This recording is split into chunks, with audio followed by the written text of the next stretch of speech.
And now let's welcome our guests to the stage for the first half. Joining us this evening, Derby County Chief Executive Officer Stephen Pearce and Derby County Men's Head Coach John Eustace.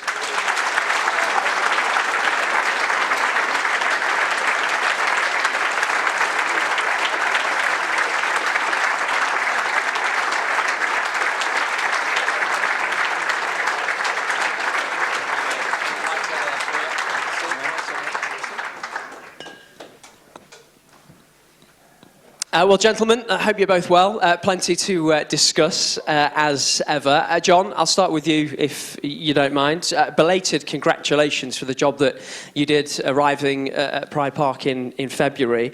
Now the dust has settled, how do you look back on the first 3 months you had here and the job you did? Yeah, it was amazing. Great 3 months. And it wasn't just me, it was everyone in this room. It was the players, it was the fans who... made a huge effort for that last 3 months, so I think everyone deserves a huge round of applause. Thank you very much.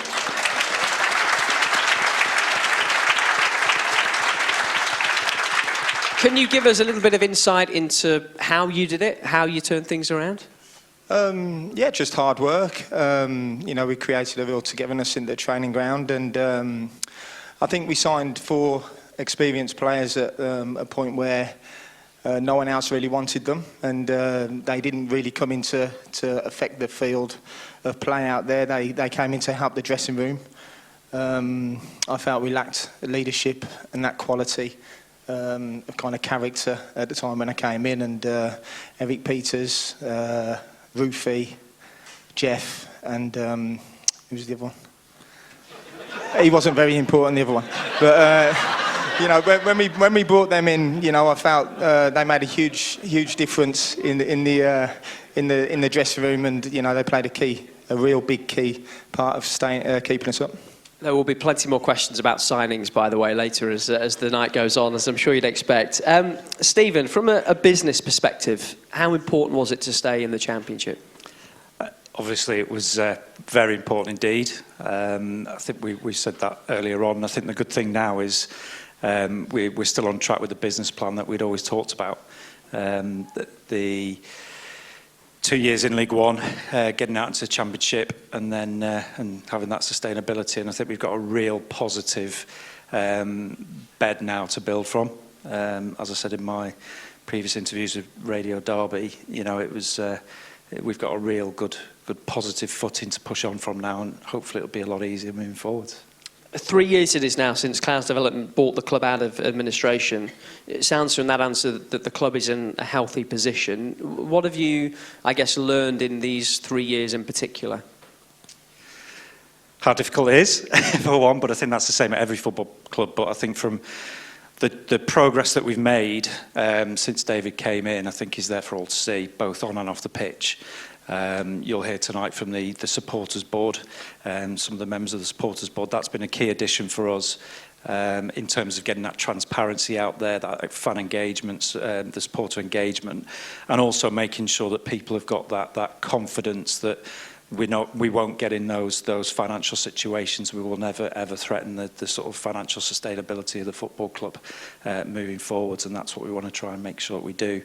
I think facilities-wise, we've always had amazing facilities at the football club, but I think there's a lot of work that's been going on. You can see outside now the new pitch that's gone in, which is a significant investment. The pitch was 10 years old. You can see the machine that's out there stitching it now. So, you know, look, we've got new dressing rooms, first team dressing rooms. We'll come on to training ground a bit later on in terms of some of the changes there, but there's been developments at the training ground. So we just want to make sure that everywhere looks fresh, looks different, constantly trying to upgrade things, and it helps when you're trying to attract players, or trying to attract good staff, and trying to build this club for the future. John, we're about to turn the page onto the 2025-26 season. Can you give us an idea of what pre-season looks like for you and what you're looking to get out of your pre-season campaign?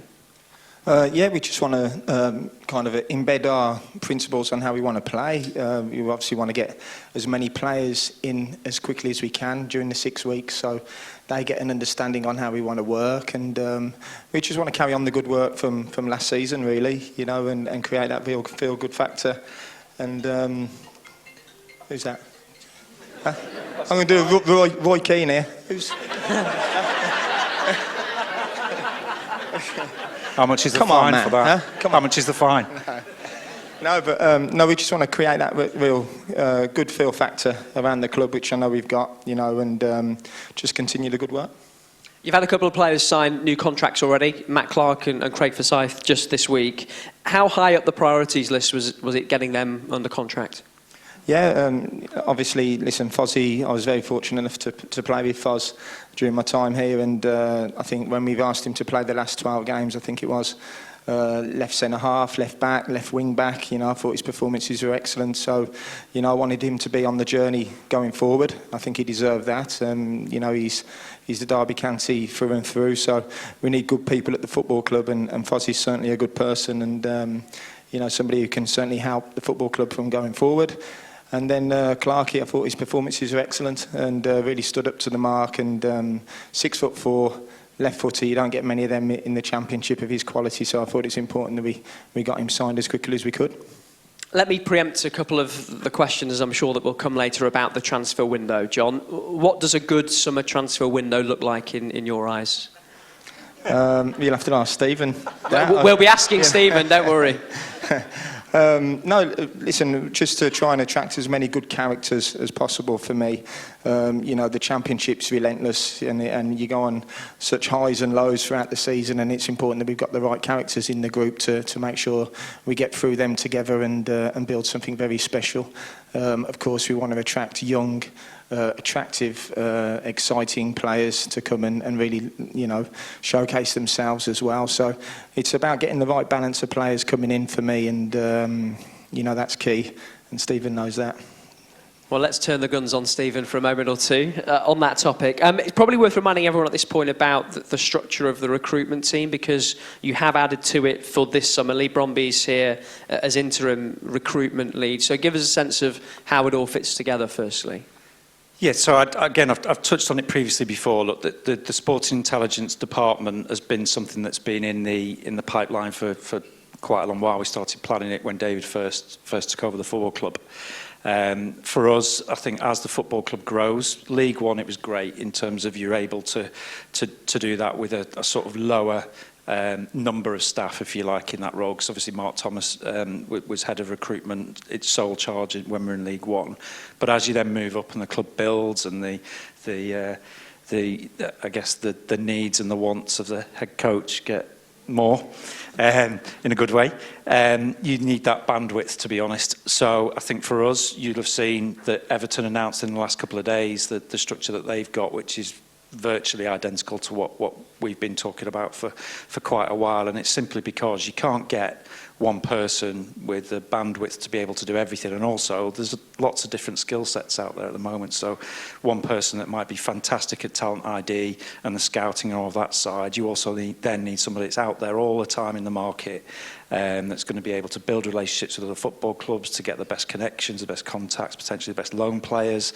Got to have the negotiation side, and then you've got the sports science, and you've got the data side of it, which is key all across the game now, and it's how you get that balance in there. So for us, in order to be able to build a squad that we need to move to that next level, we need that mixture of expertise in there, and we can't do everything ourselves. You've been linked with a lot of players already, no new signings yet. Can you give us a sense of how you found the market so far this summer? I'd said again in my previous interview, and I made the reference around squad players, but I think that's natural, and I'll let sort of John allude to that maybe a little bit more in terms of when he talks about his squad. But at the early parts of the window, that is naturally all of those sort of free agents or the players that are coming in those sort of positions. Just because we say it's a squad player doesn't mean they're not going to fight to get in there and stay in the team. But I think we're always really honest as part of the negotiations, whether it's through the agent side or when, you know, John or his coaching staff are talking to players about getting them to come, about where they fit into the squad and how they're going to be used. So we're not trying to do that in a derogatory manner. We want everybody to be transparent in terms of how they fit in. So naturally the market always starts with those sort of players, and then the players that you've got to pay transfer fees for, or loans from Premier League clubs, and naturally always happen a little bit later, and that is just the market everywhere. And I think now we'll hopefully start to move on things. John, did you want to follow up on that at all? The squad players, is it more a case of having a group of players that all know their role in your group? Is that how you find success? I think the team's only as good as the squad. Anyway, you know, it's not about 11 players, it's not about any individual. It's about a squad of 23, 24 players, and every one of them players play a real key part to your success, if that's on the field or off the field. That's from my experience as a player and an assistant manager and a head coach. So it's important we bring the right players in that are going to help develop the younger players who want to make this their home and really care about the club. You know, it's a one club mentality. It's nothing to do with fans, players. Everyone has got to be heading in the right direction. And when I look to recruit players, as Stephen knows now, they need to be part of the Derby County family. And you know, that's 22, 23 players every day coming in and driving the standards and creating an elite environment. Before we get to the pre-submitted questions, let me go through a couple of off-field topics with Stephen just quickly. You referenced it already. People will know all about the pitch and the renovation that's going on at the moment. But there is a lot happening at Pride Park and at Moor Farm as well. Can you take us through what's happening on both sites at the moment? Yep, so obviously mentioned the pitch. The first team dressing rooms downstairs getting a full new modern refurb. Looks like I don't think they've been done since the stadium was built in '97, I'd imagine, so well overdue. And I think that's part again of that whole culture and the match day feel and that winning mentality, to make sure that the first team dressing rooms and changing rooms are up to modern standards. That's a great thing. You'll see, obviously, when you came in, some of the stuff around the front of the stadium, some signage has been taken down, so we're looking at planning on what we do in terms of that side of things from a heritage perspective, and past players and honouring past players. We've talked about that previously as well, so that should come out shortly. And then at the Moor Farm, again, all the pitches have been renovated this season. Up there as well, we've made a few changes internally, again more from in line with what John wants around that whole one club mentality in terms of the signage, the messaging, and again I think you're going to come on to a bit later in terms of the academy side of things. There have been some changes to, again, first team dressing rooms upgrades and 21's dressing rooms, so there's a hell of a lot of work going on at the moment for the maintenance team. What about sponsorship front? I know the team in the office have been very busy there. They have indeed, and I think in terms of sponsorship, look, we've always said when David first came in terms of the values and the culture side of it from us as a football club moving forward, betting wasn't something that we wanted to do. Sponsorship and front of shirt is a really, really difficult market, especially this summer, and made even more difficult for us individually because we weren't exactly sure to the outside world whatever was believed internally in terms of where we might end up or hope to end up. When you don't know which league you're going to potentially be in, it's difficult to get a front of shirt sponsor done early. But again, there'll be some announcements on that. But we've turned down significant offers for front of shirt from betting, which again is testament to what David has always said. But we have got front of shirt sponsor that will be announced next week, and I can say that the kits will be available from the end of next week and be able to buy from the end of next week as well. So that will be revealed. Plenty of approving nods. That's the home kit, by the way. Plenty of approving nods around the room to those bits of news. And something that always comes up, fans talk about it, media talk about it, potential investment. Is there any update? No is the answer. There's lots of meaningful conversations ongoing, but I think that's something that there's no major updates. Look, the conversations that we've always had, the business plan that we've got, that we're on track with in the Championship, is the business plan that we'd put in on day one.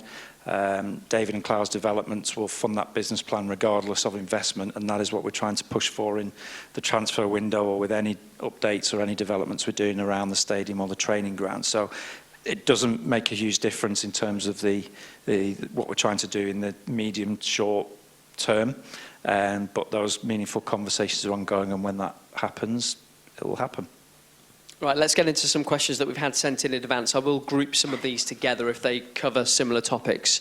John, what are your thoughts on the average age of the squad? For many supporters, it's something that's too high and has been for a long time. Average age of the squad. Yeah, of course, we want to bring the average age down. We want to create a really a squad of exciting young players, but to do that, I do feel we still need that blend of experience to help them through it. But we want to create assets. We want to be able to sell players to the Premier League if we're not in there, and of course have a great business plan. So to do that, we need good, exciting young players. We've got some coming through the academy, and it's something that I believe in. If you look at my track record of developing players through the clubs I've worked at, it's there for everyone to see, and it's something that I want to do here. And I'd love us to sign 2 or 3 really exciting young prospects and help develop them as well, and make us successful on the pitch, and build the brand that way. Just in terms of development, I think I read in an article you have individual development plans for every player, just not young players. Can you give us a bit of detail on how those work?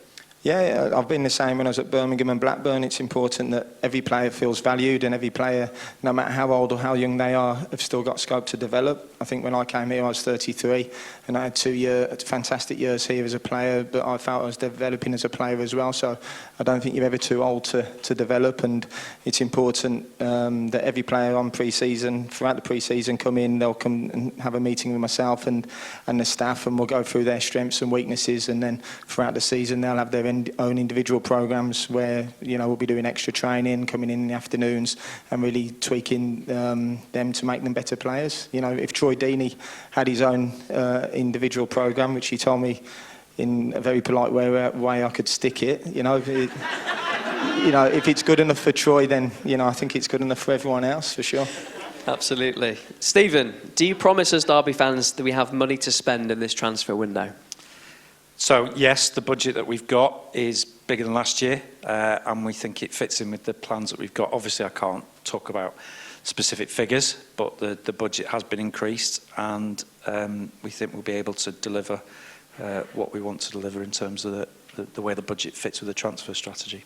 Another one for you. When it comes to selling players, what strategies does the club have in place to ensure we get the best possible value, both in terms of timing and negotiation? Are we doing enough to protect ourselves with things like sell-on clauses, performance bonuses, etc.? And there was another question specifically asking about Liam Delap. Did he have an ongoing sell-on clause? Obviously, moved to Chelsea this summer. With regards to Liam, yes, he did have an ongoing sell-on clause, but obviously as it's the second sell-on, it's not going to be life-changing for us.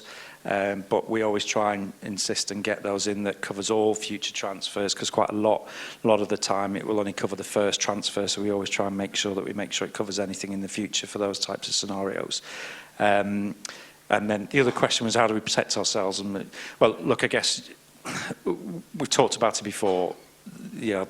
Aaron Cashin, in terms of in the January, you can never, ever, ever guess or predict. Yes, we could have predicted that Brighton may come back and try and take him, but we were very happy to try and put in there that we just weren't going to do it. But once you get to levels that are reported, sometimes you just can't say no, and that's why you just got to be prepared in terms of what you do, if that's the case. But I think moving forwards, we always try our hardest. We don't have to be, touch wood, a selling club anymore.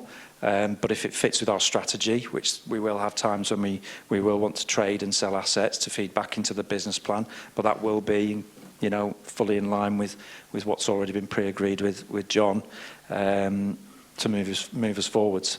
I think you can see in the Championship now, it's extremely hard to push on up the Championship unless you do have player trading, but you've got to make sure it fits with the business plan. And the good thing that we've got is David allows us to put back in anything over and above that we generate, whether it's commercial, player trading, or any other means that comes in, and it all helps with the business plan moving forwards. We've had a few questions about the academy. I'll sort of lump them together and paraphrase a little bit just for time. John, are there players in the academy at the moment that you see being a part of your group this season, or moving towards being part of your group as the year goes on?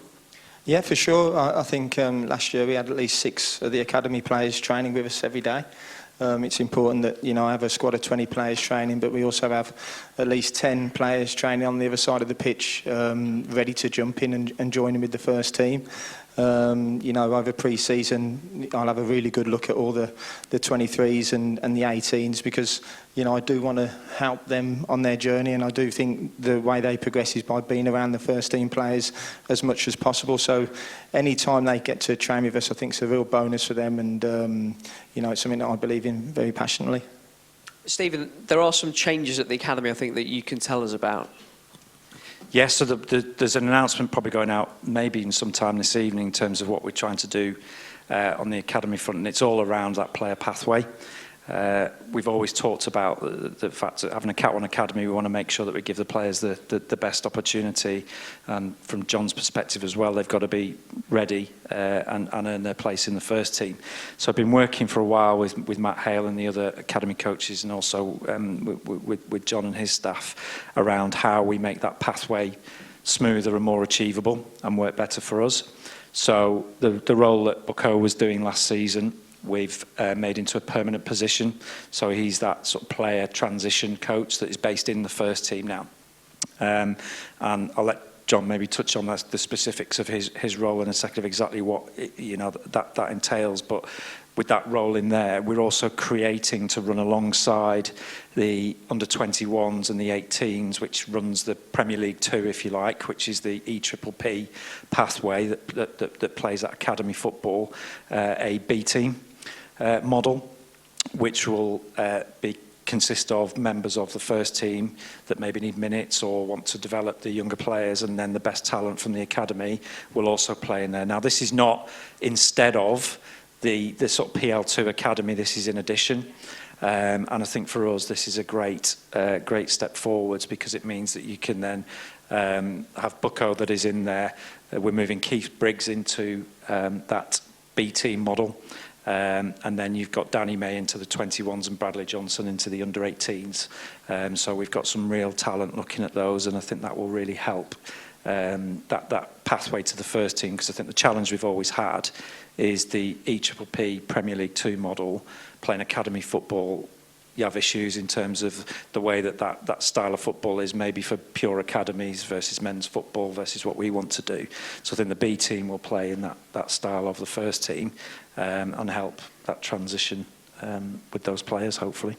John, you obviously brought Jake Buxton into your staff quite quickly when you arrived. How important is he going to be to sort of link back to the academy and your staff?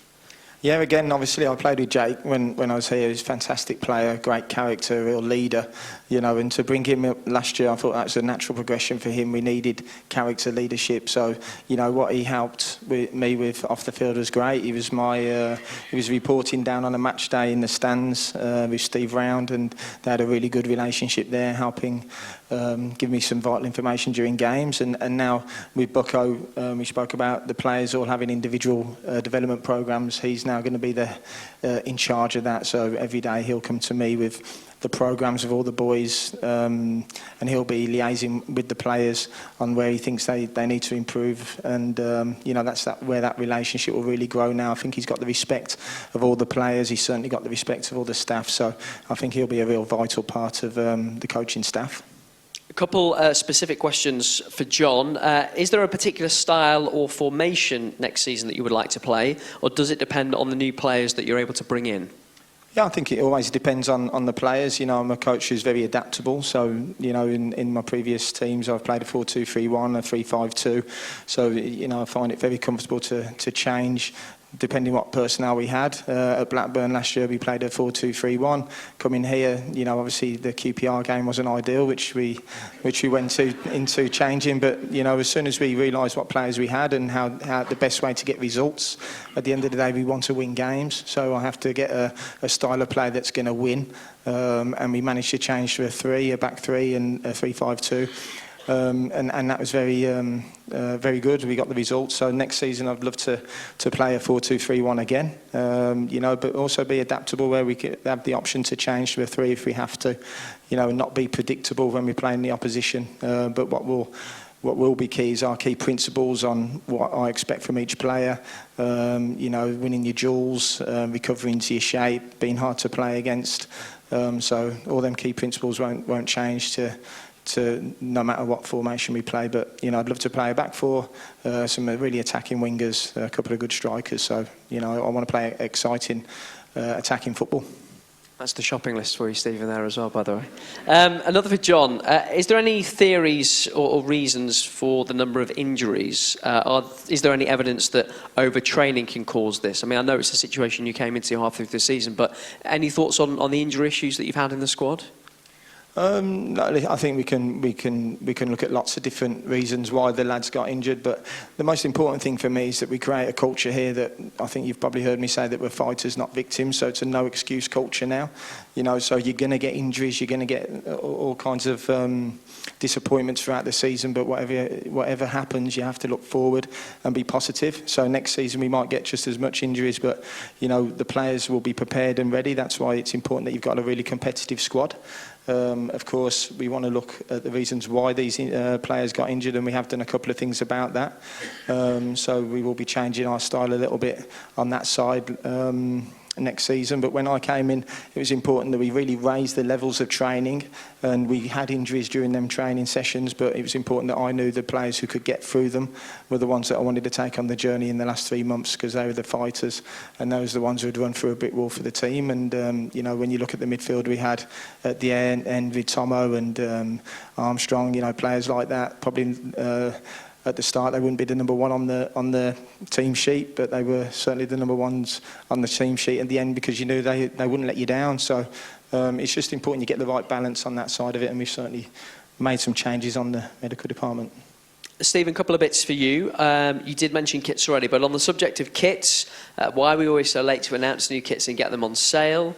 Will the club ever consider involving fans in kit design process, maybe through ideas, submissions or voting, to help strengthen engagement and connection with the badge? And are there any plans to release retro kits with Puma, especially from the late 90s, early 2000s? Those shirts were iconic for a lot of supporters. So kits, a few things there. Kits. So on sale end of next week, reveal next week.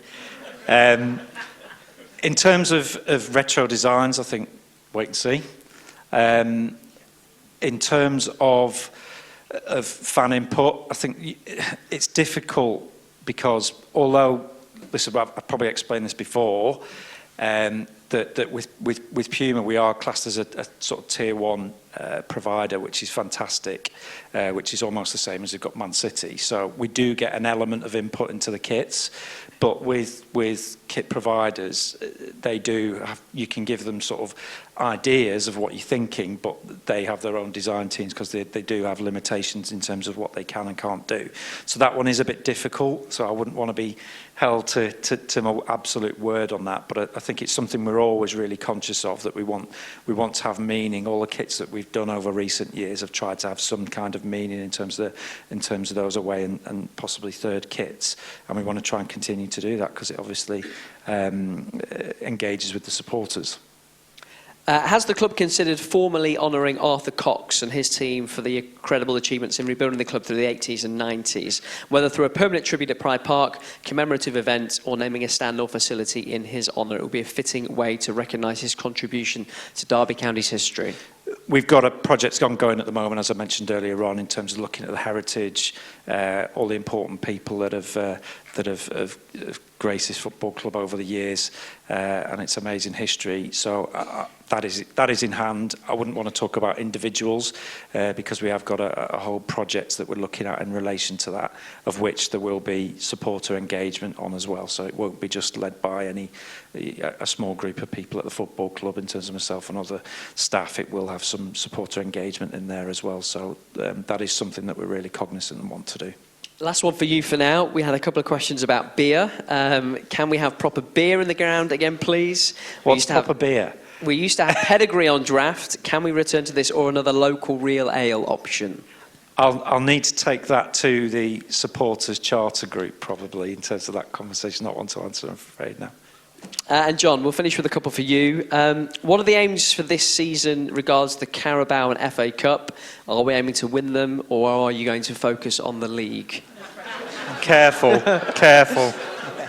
No, listen, we want to win every game, so, you know, we want to be competitive in every game we play.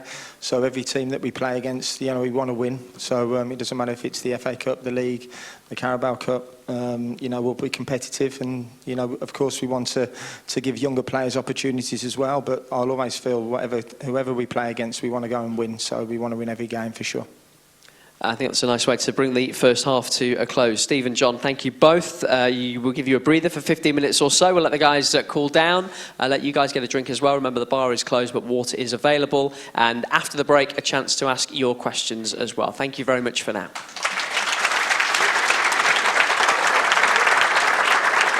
Ladies and gentlemen, can I ask you to take your seats, please? And we'll get the second half started. Thank you very much indeed. John and Stephen will join us on stage again in a moment or two to take your questions. Firstly, the Derby County Supporters Board was formed a year ago. They want to give you a bit of an update as well. So please welcome your Derby County Supporters Board.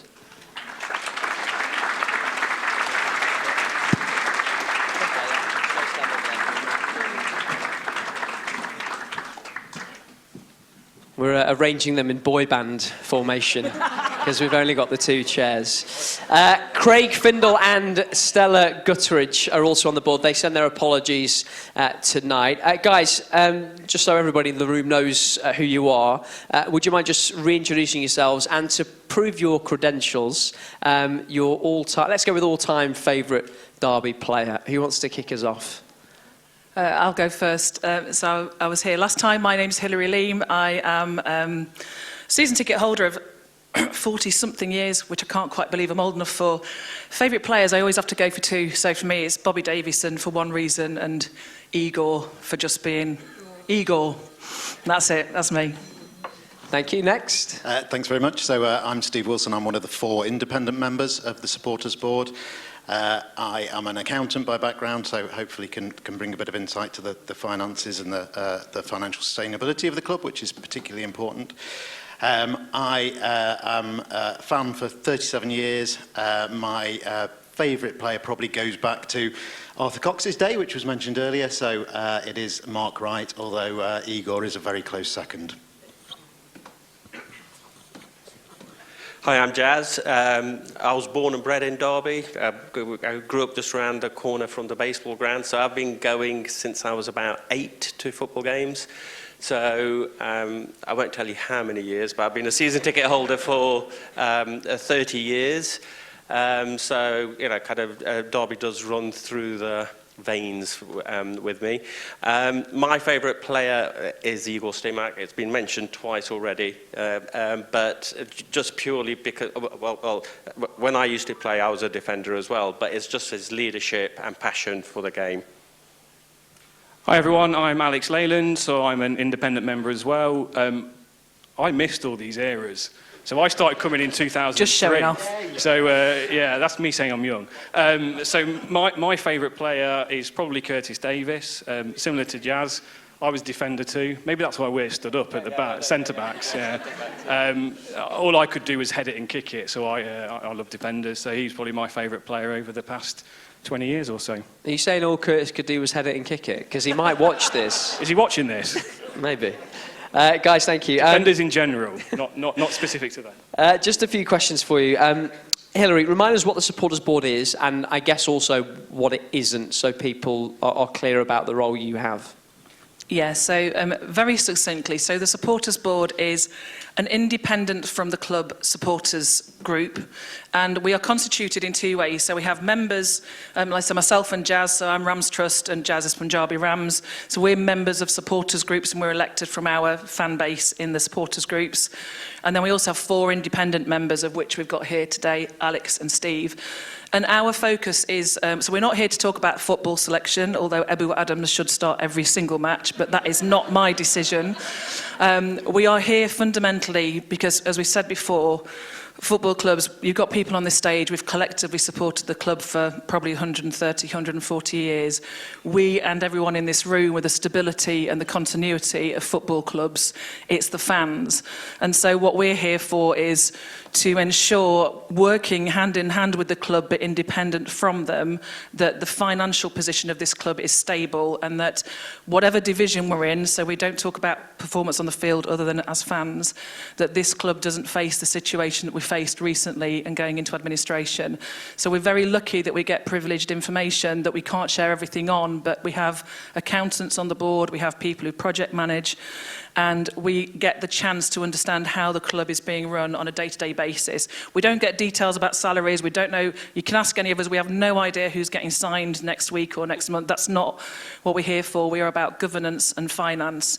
And we work in parallel with the SCG, which has been mentioned earlier today. That's the Supporters Charter Group. They look after match day operations, so questions like what beers we might have, away day ticketing, standing, that all sits with the SCG. And then alongside that as well, we obviously have fans forums, and we have the Derby County Community Trust doing their outreach programmes. But our bit, frankly, is probably the boring bit. So our bit is about, is this club secure and stable? And this is a sort of thing you only really get interested in if there's a problem. So whilst we want you to contact us, and we'll come on to that, the less you hear from the supporters board tends to be a good news story rather than a bad news story, because it means we have confidence that this club is being run in the long-term interests of the fans. And you know, I've been a fan for a long time, and we are very fortunate that we have David Clowes, in my opinion, and I'm sure everyone in this room is our owner. But we know that David might not be our owner in 40, 50 years' time, and we want our nieces, nephews, grandchildren to have the same love of Derby County that we've had, so that's what we're here for. Mentioned earlier,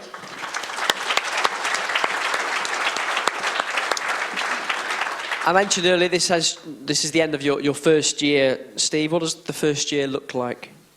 Yeah, it's been really good. It has very much been the start of a journey. So we've done a lot of learning, a lot of finding out about the club, a lot of building relationships with the club, with the Supporters Charter Group, and hopefully with the fans.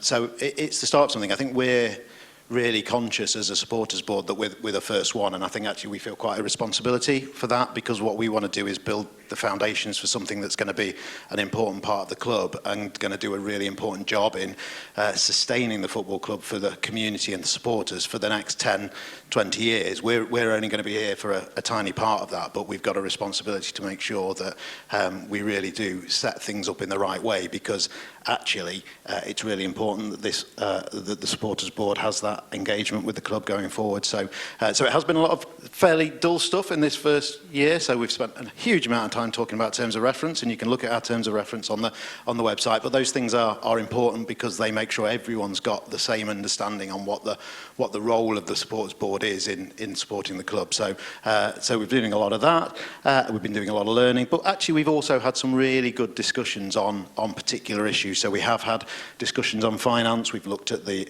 accounts. We've talked about the auditor's opinion on the accounts. We've talked about the club strategy and how the club strategy links with that profit and sustainability rules from the league, and really getting into some of the stuff that's going to be our core role going forward over the next few years. So it's been a really exciting time. It's been a real privilege to be part of that. We hope that we'll be playing a really important role going forward in the club, but we're just starting. And Alex, what does year 2 look like? Anything more exciting or more dullness? More exciting. Let's go more exciting.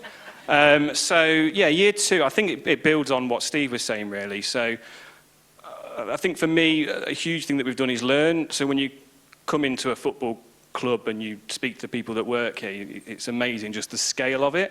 So there's been a huge amount of learning for us. So year 2 is building on that. We know a lot more about the strategy, we know a lot more about the people, we know a lot more about their plans. So year 2 enables us to dig a little bit deeper when we're having those conversations around finances. We can hold the club to account in a stronger way as critical friends. And I think for the second year in particular, you know, in how we engage with fans, I think we also want to build on how we make that information more accessible to you guys and to all the supporters that care about the football club. So how we can build out our comms, how we can make it more obvious. We don't want to shove it down your throats. Some people won't be that interested, and that's fine, but we want to make sure that people know where we are and who we are and what we're doing, if you want to know. And that goes hand in hand with working with the supporters charters group and other fan groups as well, and just deepening those ties as we go forwards. And Jazz, if people have comments, questions, whatever it may be, how do they get in touch with you? It's quite easy. It's supportersboard@dcfc.co.uk. So, it's quite easy. But we are on the website as well. So if you go into the fans section, you'll see the supporters board on there. And, that has all the information about our terms of reference. Our meeting summaries are on there as well, so you can go back and look at our previous meetings and what was discussed and what the outcomes were. We don't want to be a closed group, so we do invite people to ask us questions. If they don't relate to our terms of reference, we will forward them on to the relevant areas, whether it be fan, kind of the fan experience, so SCG, or the club itself. Jazz, Alex, Steve, Hilary, thank you very much indeed. Your Derby County Supporters Board, everyone, thank you.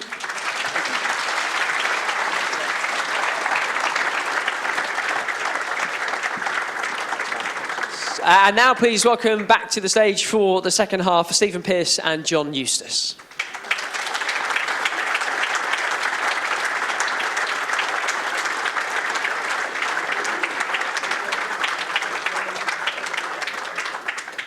And this is the bit where I will step out onto the floor and offer you the microphone. Please remember what I said earlier. We would appreciate it if people aren't tweeting blow-by-blow accounts or making recordings or videos, just because we want things kept in context. The full recording will be available to watch on RamsTV, on YouTube, on the website, just as soon as possible. And as I mentioned earlier, you are all being recorded as well, so let's keep it appropriate and keep it PG, please.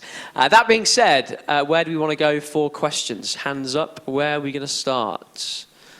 We'll go this way, and then I'll go further back in a moment. Just give me your name when you ask your question as well, please. That would be much appreciated.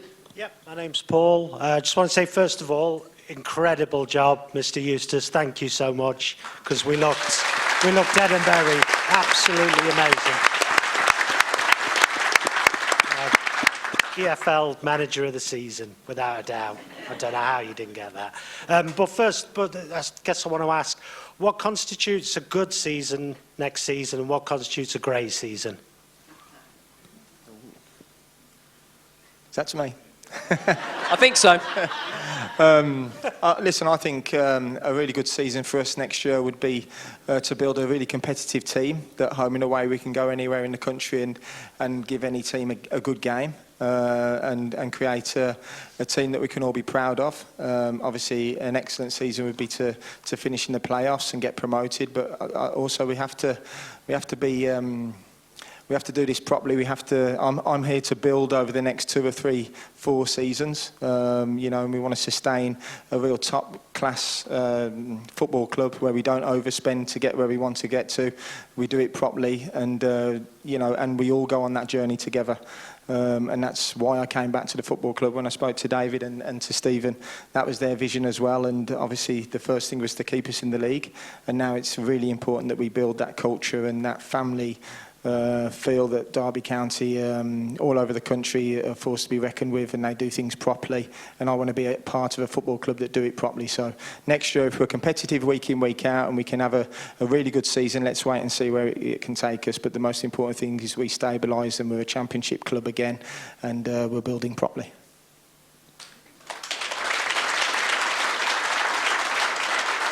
Next question. I think there were a couple of hands over here. We'll come to you, sir. Yeah, hi, it's Alistair. This question is for Stephen. You talked about sponsorship and bringing in money to the club. Obviously, we can't compete with players, with clubs that are getting parachute payments. Yesterday, I was in a place, and I'm sorry to use a bad word, called Nottingham. And they, every year in the winter, have a German market in their market square, which attracts 500,000 people and brings in many millions of pounds into the local economy. The area of the market square is smaller than the car park here at Pride Park.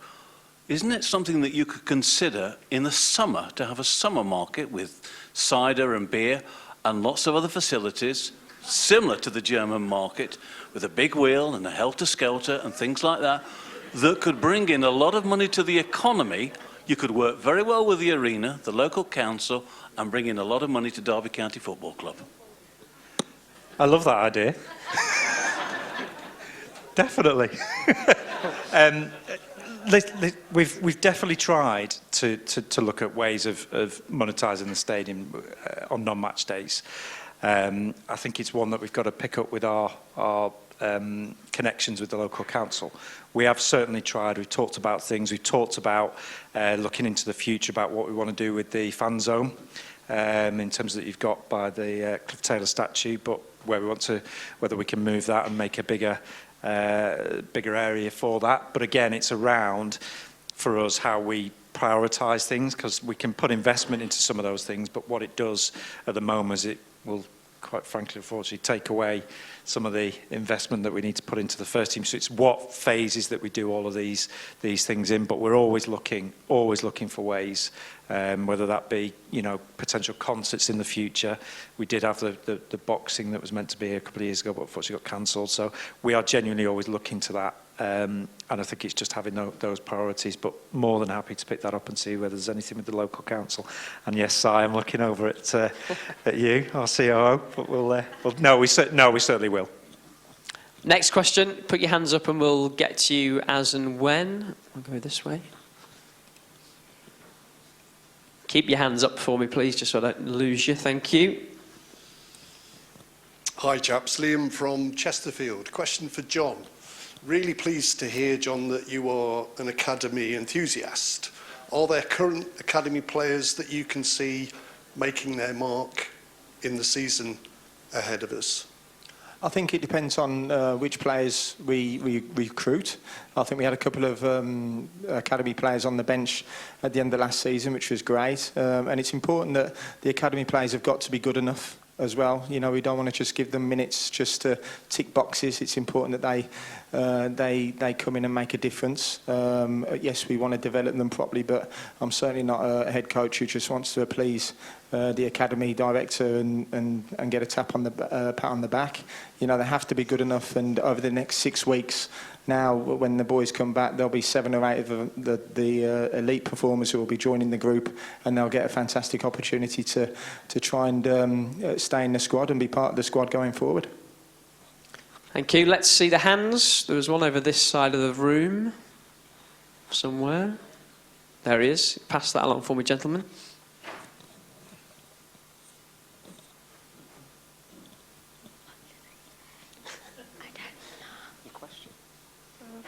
What was your favourite game you played for Derby?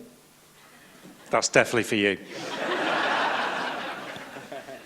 I don't know. I had lots of great memories playing for Derby. Obviously, I think I didn't score many goals, so I scored quite an interesting header from about the edge of the box against QPR. That was a good game, obviously, going up against one of the top teams then. But, you know, I think every game I played for this football club, there was something special about it. You know, just walking out in front of you guys, this fantastic stadium, you know, home and away, the support that you showed the team over the 2 years that I was there was unbelievable. So, you know, as soon as I spoke to David and to Stephen, as soon as I knew that you guys wanted me here, you know, I didn't hesitate. You know, it's certainly a club that I wanted to work in and for going forward. And, you know, every day is a special day coming through the door. And, you know, I want to bring success to the football club like we did when I was playing. But we want to be better. We want to be pushing and getting into the Premier League. Keep putting hands up, folks. We're over on this side of the room again here. Hi, my name is James. I've been a Derby County fan for the last 25 years now, and every season that seems to be happening.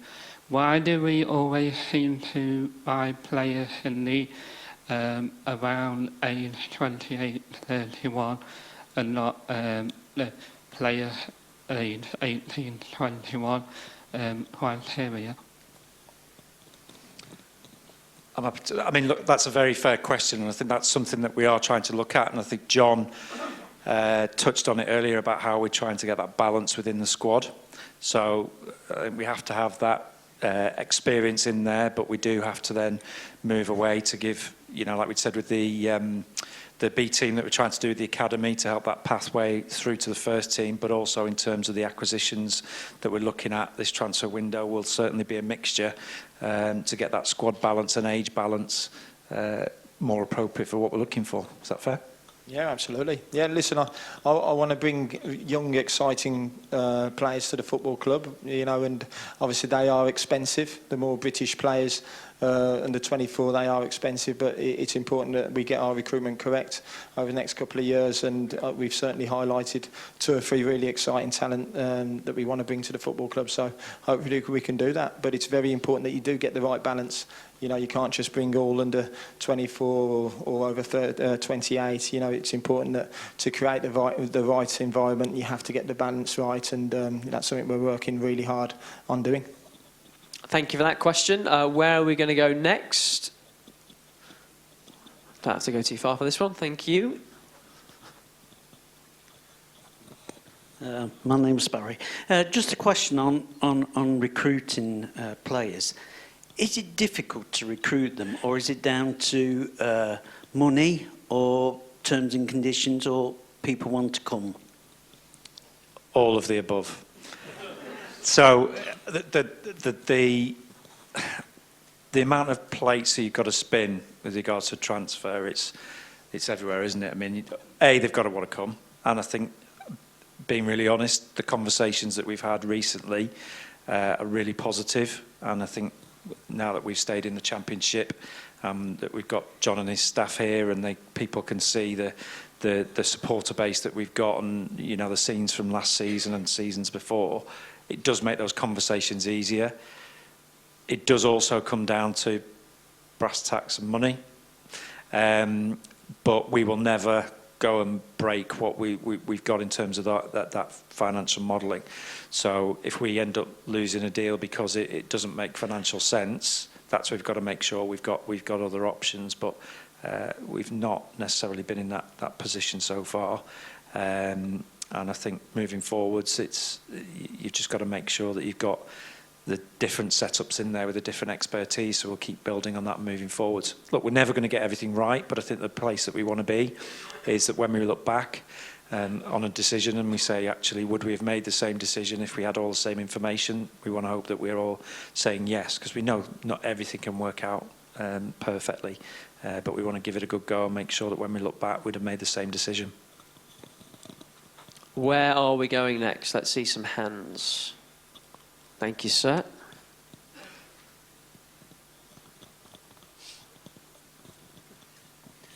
Hi, my name's Keith. Just like to ask John that at one point last season, Paul Warren was the longest serving manager in the Championship, having been with us for 2.5 years.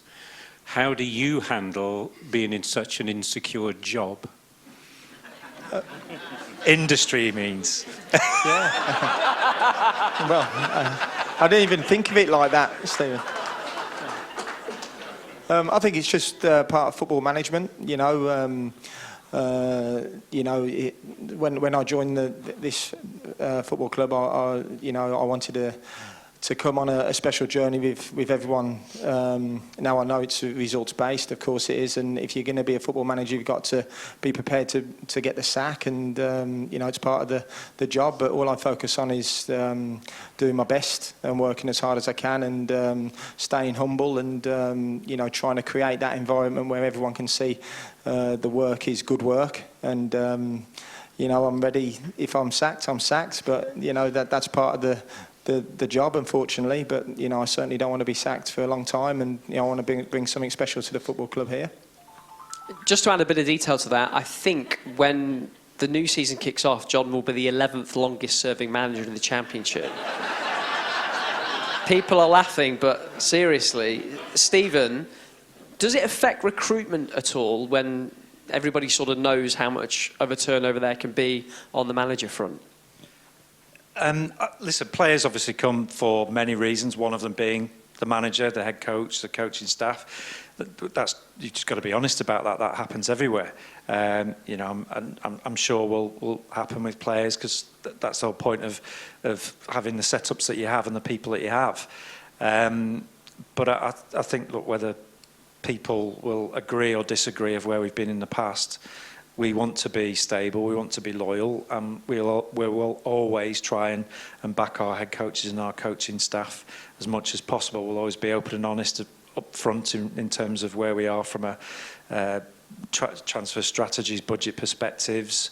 We have difficult conversations if difficult conversations need to be had, but then when we go out to the outside world, we're all in agreement. And I think, you know, the head coach will always have that final say in terms of a transfer, but we've always talked about being a collective. But John's got to be ultimately happy, because, as he just said, it's his, you know, he's judged by the success on the pitch, so we've got to help him deliver. Thank you. Where are we going next? Let's see some more hands, please. We'll come here. Oh, quite a few popping up. That's nice. Go this way first. Hello, I'm Debbie. I just want to know, is there any specific area that you think we need to recruit more for on the pitch? Yeah, I think it's very evident we didn't score enough goals last year, so we need some really exciting forward players, you know, who are ultimately going to score the goals for us to be successful. So it's certainly an area that we focused on during the summer, and you know, I know the recruitment team are working very hard to make sure we get 2 or 3 really good targets for the door to help us do that. Thank you. There was a couple of hands over this side of the room. You have to walk all the way around. We'll go this way first.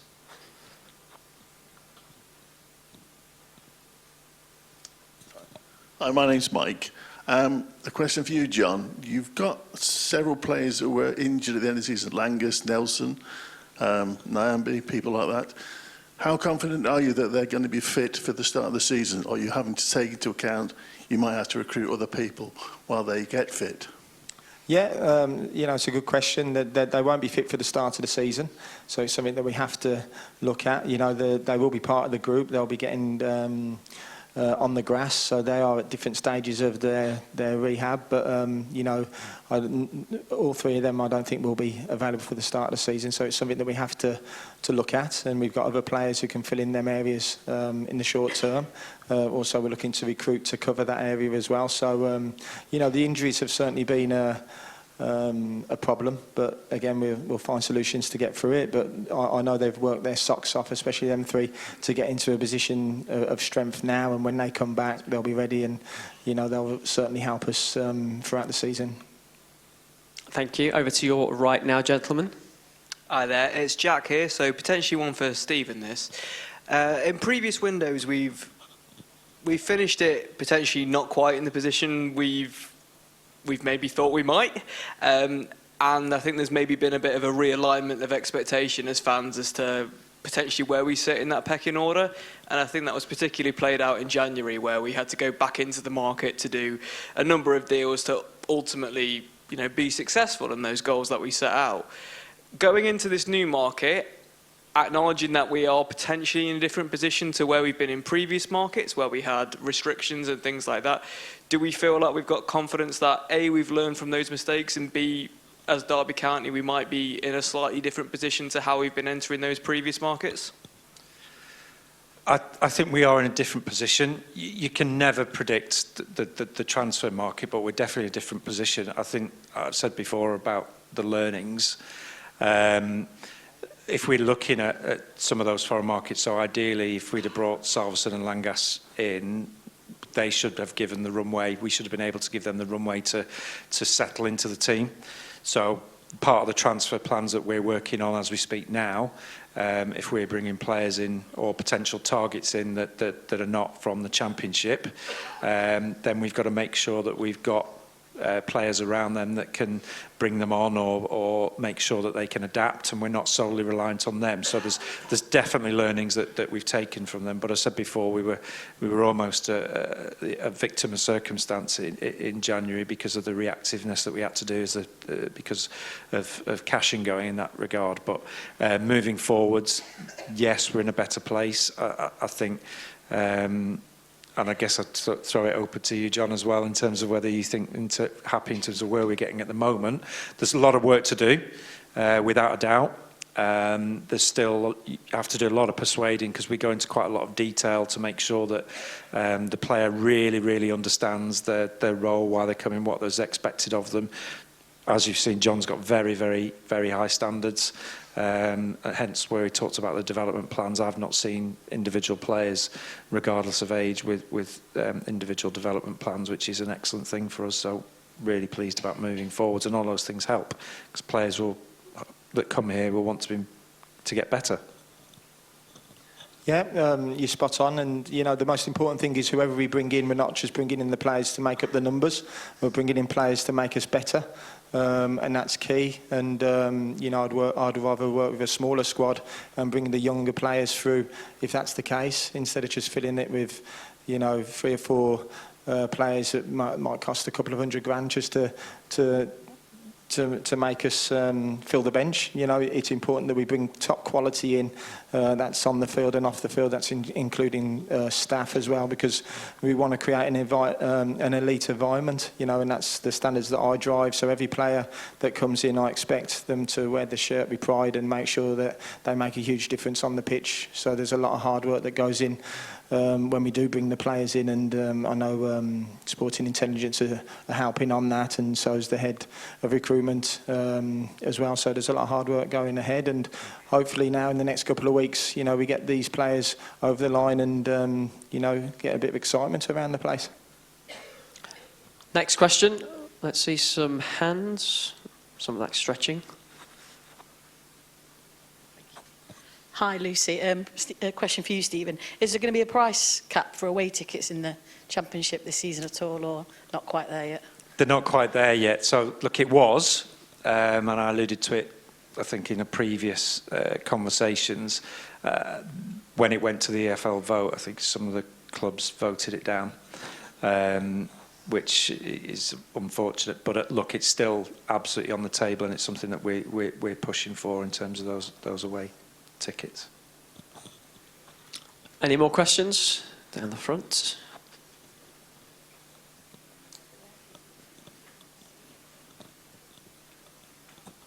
Hiya.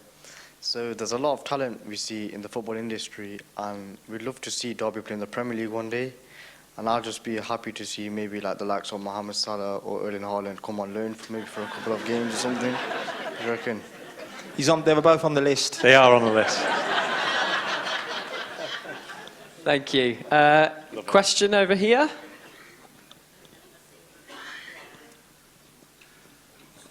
Hi, I'm Hudson.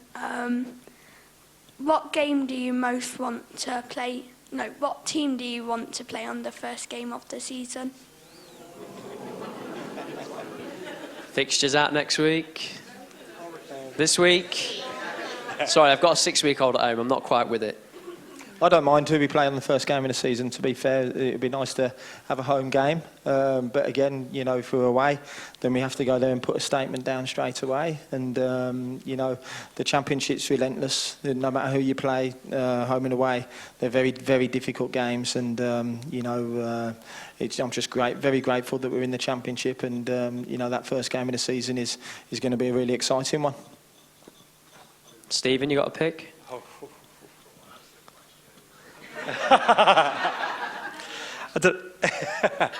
Yeah, Leicester. Yeah, Leicester would be good. Home. Leicester at home. There you go, Leicester at home. Next question. Where are we going next?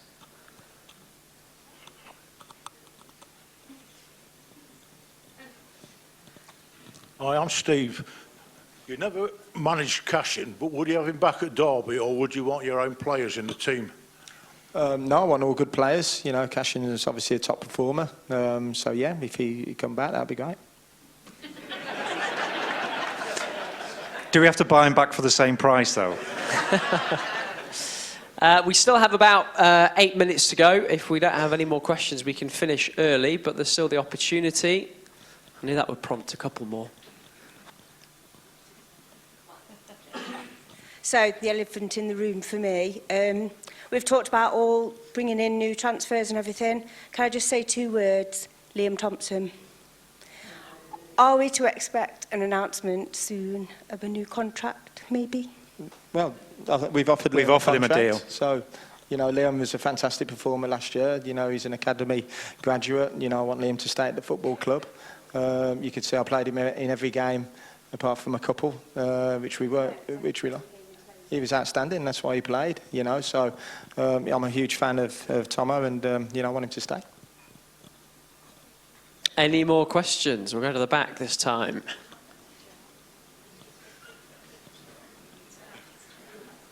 Hi, I'm Steve. If the FA can't regulate football fairly, should the government get involved? It's a big question. Well, there's a lot going on in terms of the governance bill at the moment, and we are a supporter of it. So I think in terms of how that goes through government and goes through Parliament, I think the big thing that is in there at the moment is around the fairness of distribution. And we absolutely support that. We've got local councillors and MPs that are involved in there. So you've got Baggy Shankar and John Pearce that are on the committee which is talking around the football governance bill, and they are helping us, supporting us in terms of making sure that they are that voice for when that government bill goes through Parliament, that it fits in terms of what we're trying to put forward from an EFL perspective and for football as a whole. So around whether the government has backstop powers, that is one of the big conversations at the moment, is whether we can make sure that there's that fair distribution of funds to the football pyramid, and in terms of moving forwards, what happens if the EFL and the Premier League can't come to a conclusion themselves, if you like, how that happens so quickly, because what we don't want is this dragging on for years. You've already seen how difficult it is to compete with the parachute clubs in the Championship. You've seen how difficult it is to compete if you are promoted to the Premier League unless you throw an absolute ton of money at it, and be able to do that. And I think the regulations as they stand at the moment from a profit and sustainability perspective are clearly, the gap is widening so much, it's hard to be compliant if you do go up and try and spend to stay up. So it does all need addressing. There's lots and lots and lots of conversations happening between all clubs, but you've got to understand as well, it's now gone to that, the governance bill has gone for that parliamentary discussion to see whether we can get it to move forwards. And there's a lot of clubs pushing and a lot of councillors and MPs pushing for it as well. Any more questions? There's one at the front here.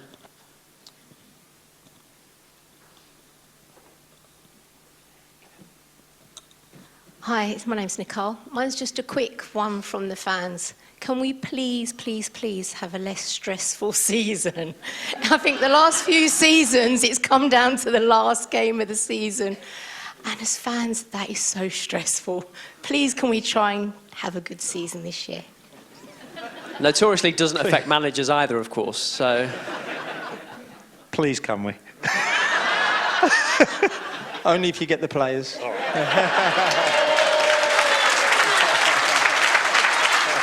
Fair play, fair play. Ladies and gents, I think we're flagging a little bit on the questions, and we are almost there, so we'll just bring things to a close. John, you have talked since the moment you arrived about togetherness. What do you want from this lot for the season ahead? What can they do to help you? Well, just exactly the same as what they've always done, really. You know, no difference. Just be right behind us, you know, which I know you will be. We're right behind you, and we want to create that family environment, that Derby County family, as I said before, you know, home and away throughout the tough times, which is going to be difficult moments next season for sure. That's the Championship, but, you know, that doesn't affect us. You know, the one vision is for this football club to be back into the Premier League one day, and the way we do that is only by being together and sticking through the good times and the bad times. And, you know, I can't wait for the journey. The journey started, like, six months ago now, maybe, and, you know, let's go on a special journey together. Well, ladies and gents, that brings the evening to an end.